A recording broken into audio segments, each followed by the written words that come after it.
day they gave me, well, the day they discharged her, they sat my husband and I down and gave us what they thought was the diagnosis. And they didn't use the A word because it was kind of a dirty word back then. That's 31 years ago. People didn't like to use the word autism. So they said, well, she's definitely, slow. We're talking mild to moderate retardation. And my husband was like, and I was okay with that, but I wanted to know, okay, so what's the next step? What do we do? Because I'm pretty pragmatic. She's 2 years old, what the heck, everybody's different. I didn't really think there was any reason to be concerned, not even alarmed, just concerned. And my husband, when I told him that I think we need to take her to the doctor and really be more aggressive with the doctor about what's going on. And he said, well, of course, she's different. And I said, well, yeah, she's different. He said, no, different. I said, what do you mean different? He said, different. And I went, and that was the first time, and I leaned back and I thought, oh, he means bad different, which I didn't see it that way at first. The doctor said this? No, my husband. Oh. He was a better diagnostician than the doctor, trust me. Now there's a whole lot more awareness. I don't know that people really understand what the A word means. The term autism was first used by Leo Kanner in 1943 at Johns Hopkins University. He noted that there were some individuals who did not have mental retardation or schizophrenia, but they were different. And he wrote up a very influential paper published in 1943 in which he provided detailed descriptions of 11 individuals on the autism spectrum. We really don't know about autism prior to that period of time. Some people feel it was a relatively new diagnosis or a new disability in those days, even though there are reports that through history there have been a few cases. In fact, there's a book called Diagnosing Jefferson in which the author argues that Thomas Jefferson had autism. Over the years, after the 1943 paper, there was some speculation that maybe it was the parents' fault. Most of that came from Bruno Bettelheim. And then in the late 50s, Dr. Remlin, who had just recently received his PhD in experimental psychology, had a son who was different, and soon he came to realize that his son Mark had autism. And when Dr. Remlin started reviewing the literature on the underlying reason for autism, he was just shocked that all the professionals throughout the world were blaming the parents, especially the mothers, and even used the term refrigerator mother to refer to a very cold and unaffectionate mother. So Dr. Remlin wound up writing a paper which grew into a book, which was published in 1964. And right now it's a 50th anniversary of the book, and next month there'll be a reprint of 50th anniversary of the book, along with updates on each chapter by some of the top researchers worldwide on autism. Well, currently autism is diagnosed solely on behavior, and so some people argue that it's a behavioral syndrome.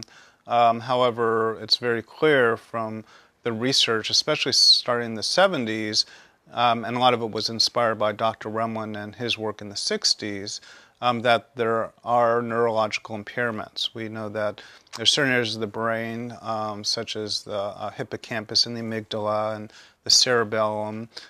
We also know that there's certain chemicals that are abnormal. So it is a physiological disorder, and we don't consider it really a mental disorder. It's funny, we always had good luck with St. Madeline's. We used to live down the street from a St. Madeleine Sophie church, Catholic church, so that was always kind of nice when we found the name of the place. But beyond, and she had gone to Catholic school for quite a number of years, so I had a really good feeling about it. But to get here and to see the organic gardens and to see the kind of freedom that everybody has within a certain framework, because you do need a framework for protection and for support. And the real cherry on top, though, was the art program for Maevis, because if there hadn't been an art program, I don't think I would have moved across the country, even with all it has to offer, because for Maevis it was really key to find a way for her to be able to pursue her artwork, and it's been wonderful. Wendy Morris is amazing, and ironically, she's also from Pennsylvania, so there's a lot of synchronicity, and it's a nice place. It turned out okay. Mavis Hudson came to us from out of state. I received a phone call from her mother in Pennsylvania. She was looking for an art program for her daughter. And later on, she came out and toured our gallery and was really pleased with what she found. We have some wonderful programs here at St. Madeleine Sophie Center. We serve over 400 adults with developmental disabilities, and within our programs we have specialty programs, but we have some programs that really shine out there.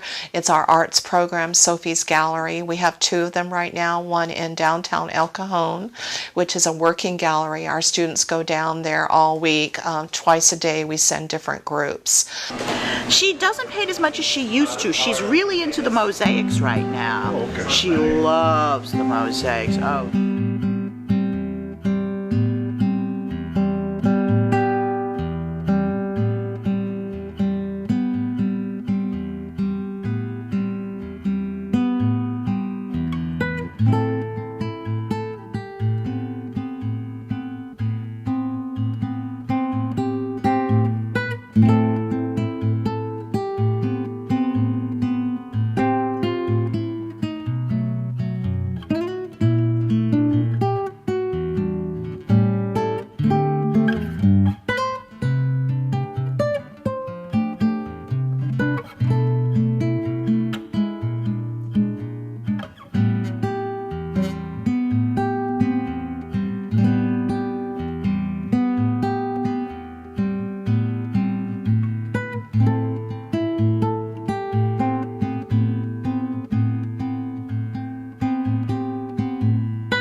We're focusing on what we call one type of autism, which sometimes we call Kanner syndrome or classical autism. And these individuals have what we considered classic behaviors and symptoms that were originally described by Leo Kanner in his 1943 paper. But over the years, autism has actually turned into more of a spectrum. That is, there's a lot of overlap with individuals with a certain, quote, autistic symptoms, and they're often given the label of autism. And the underlying symptoms that are common among, I would say all of them, is some social communication issue in which there's some problems or challenges with communicating with others, as well as interacting socially.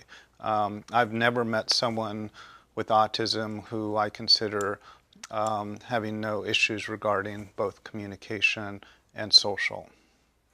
What about St. Madeleine's and Sophie Center? Very nice there. I do nice garden work and do job training and a little bit in computer classes, and I take yoga classes and exercise classes and aerobics. Wow. And I do bocce ball, and I do nice artwork at Sophie's Gallery, and I go swimming on Mondays. And I like it there.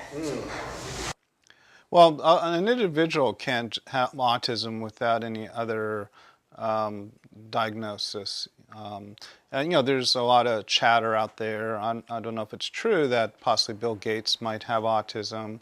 I know when Al Gore was running for president, people were saying he was rather stiff and maybe he was on the spectrum. And there's a lot of talk that Albert Einstein had autism since he didn't talk till much later. Thomas Jefferson, that given a lot of his behaviors and how he did things was quite different, and that he may have been on the spectrum. But sure, a person could just have autism and no other disability. What happened was Wendy Morris had set up an exhibit for a show at UCLA, which they had done before. And I think Maevis had other work. It might have been a painting, but this time it was a mosaic. And it was on a window. They're repurposed windows. And she had this big mosaic of a beautiful ball gown and all the things that she described, with the butterflies and the dragonfly and the cherry blossoms and so on. And it was gorgeous. And it sold the first day. But this couple, Lenny Ricks and his wife, had been there and seen the exhibit, but they didn't buy buy it that day. And of course, with Maevis's work, you really need to buy it the day the exhibit opens, because usually it's not there afterwards. So they came back and they wanted to buy it, and Wendy said, "I'm so sorry, it's gone," and they were really heartbroken. So Wendy Morris said, "Well, I could get her to do a commission for you," so she did another one for them. And I think they were basically the same, except maybe the color of the ball gown of the princess was different. And they found out that they were getting ready to come down to San Diego. They wanted to meet the artist, and they found out her birthday was the day they were going to come down. So they bought her a pocketbook, which was really nice. So they bought her a really nice pocketbook, and they got to see her. I wanted to meet them, but I just couldn't make it that day. Well, everybody falls in love with Maevis. That's the funny thing. I mean, really. Yeah. I mean, there are really people who don't fall in love with her. To know her is to love her. Yeah, one thing.